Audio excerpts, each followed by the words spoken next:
করছে তাদের প্রধান শিক্ষক, সহকারী প্রধান শিক্ষক এবং আরও দু একজন শিক্ষক যারা রাজনীতির সাথে জড়িত ছিল এবং বিভিন্ন দুর্নীতির সাথে জড়িত ছিল বলে তাদের অভিযোগ রয়েছে। তারা চাচ্ছে যে এই শিক্ষকদের যেন পদত্যাগ হয়, সে বিষয়ে তারা একটা দরখাস্ত দিয়েছে। সেই দরখাস্ত পেয়েছি এবং ম্যানেজিং কমিটির বিরুদ্ধেও তাদের অনেক অভিযোগ রয়েছে, দুর্নীতির অভিযোগ সহ পক্ষপাতিত্বের অভিযোগ সহ অনেক ধরনের অভিযোগ রয়েছে।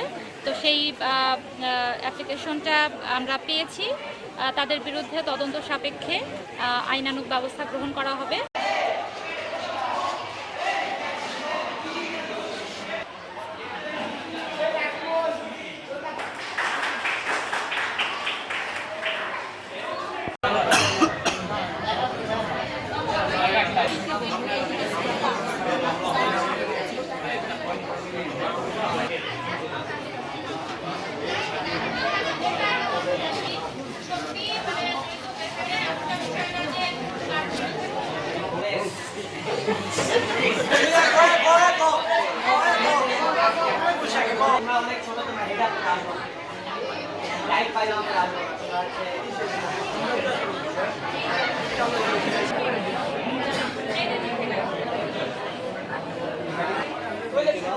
কিন্তু আমাদের স্কুলে যে টয়লেট আছে সেটা ব্যবহার জন্য উপযোগী নয়, কিন্তু আমাদের সেই টয়লেটে তো পানি দিতে হবে।